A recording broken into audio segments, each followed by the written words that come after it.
wabarakatuh. Kembali lagi bersama dengan Ibu di pertemuan kita yang kedua pada mata pelajaran algoritma. Semoga Anda semua masih bersemangat ya untuk mempelajari ini. Nah, kita mulai masuk ke pembahasan kita kali ini, yaitu ada variabel, konstanta, value, dan instruksi input output yang akan kita gunakan nanti pada pemrograman bahasa C. Nah, yang pertama kita harus dulu mengenai variabel. Variabel adalah penanda identitas yang digunakan untuk menampung suatu nilai. Nah, di sini variabel itu bisa dalam bentuk kata atau istilah yang unik menurut Ananda sekalian. Misalnya, kalau kita membuat program untuk luas, kita akan membutuhkan variabel yang menampung panjang, lebar, dan luas itu sendiri. Nah, misalnya untuk menampung nilai panjang, kita beri kode uniknya P. Kemudian kita buat variabel untuk menampung lebar adalah L kecil.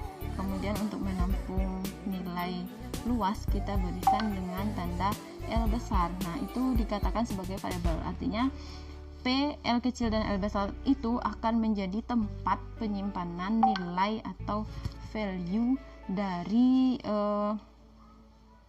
inputan atau keluaran yang akan kita proses dalam program. Nah, selanjutnya kita lanjut ke aturan penamaan variabel. Untuk bisa menulis variabel, kita perlu memperhatikan beberapa hal berikut.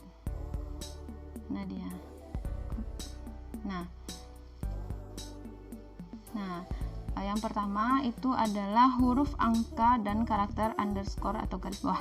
Jadi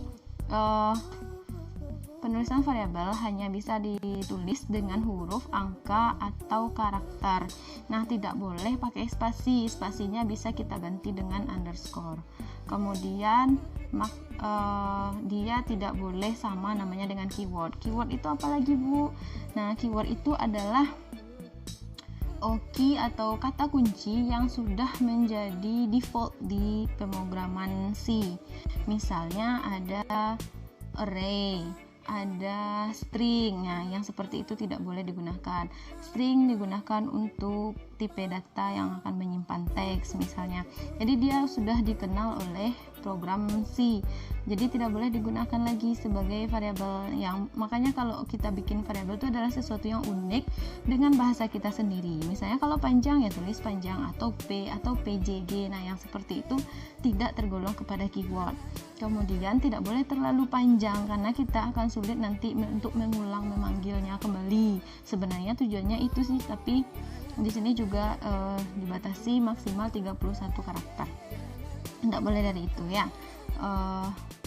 Kemudian satu lagi yang tidak tertulis di sini adalah kita harus menulis variabel dengan huruf kecil, kecuali nanti konstanta. Nah, sekarang untuk variabel huruf kecil semua, boleh pakai angka, tapi tidak boleh pakai spasi, dan jangan sama tulisannya dengan keyword yang sudah dikenal pada pemrograman bahasa C. Oke, kita lanjutkan. Selanjutnya kita bahas mengenai konstanta sebentar. Nah, konstanta, apa itu konstanta?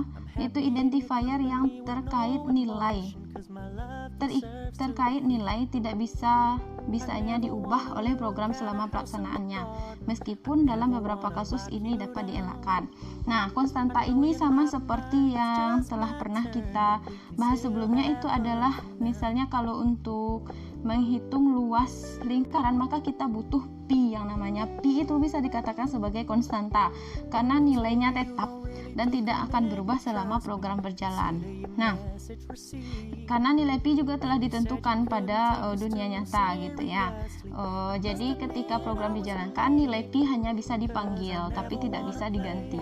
Nah, apa yang bisa diganti? Misalnya kita menghitung luas lingkaran. Maka ketika luas jari-jari, ketika ukuran jari-jari kita ganti, maka nilai luas juga akan berganti atau berubah. Nah, hal yang seperti itulah yang tidak bisa dilakukan untuk konstanta. Konstanta adalah nilai identifier yang tetap.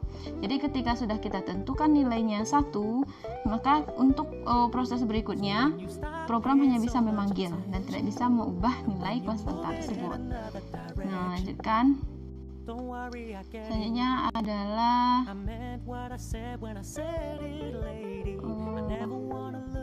ini keyword konstanta.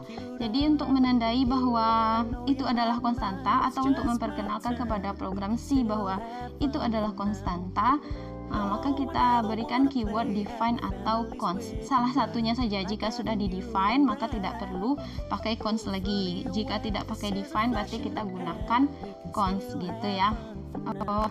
Di sini kita cukup menggunakan salah satunya saja. Nanti di define ini misalnya kalau kita akan menulis P, maka tulis pagar define P. Nah, konstanta agar berbeda dengan variabel kita tulis dengan huruf besar semua. Jadi kalau misalnya P kita tulis PHI-nya huruf besar. Nah, kemudian masukkan nilainya di situ berapa nilai P. Nah, sehingga nilai P itu tidak akan bisa berubah lagi selama program dikerjakan. Oke, kita lanjut. Kita lanjutkan dengan value. Nah, apa itu value? Value adalah suatu perhitungan adalah suatu urutan operasi yang diberlakukan untuk suatu nilai untuk menghasilkan suatu nilai. Jadi value itu adalah nilai. Nanti berapa nilai yang akan kita masukkan itu merupakan value. Value itu juga bisa di return, misalnya sudah ada satu proses kemudian kita kembalikan ke dalam variabel, itu namanya return value ya. Selanjutnya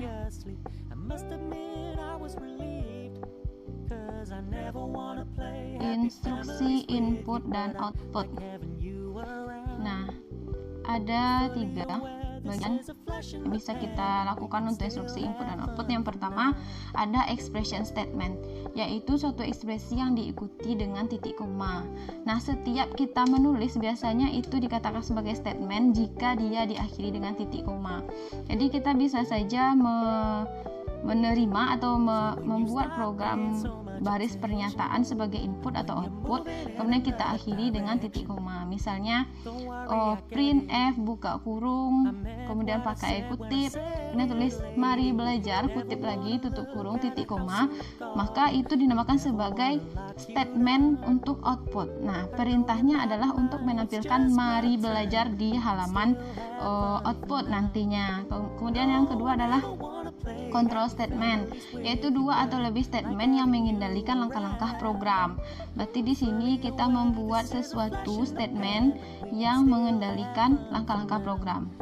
Kemudian compound statement, yaitu 2 atau lebih statement yang dikelompokkan menjadi 1. Nah, kita lanjut.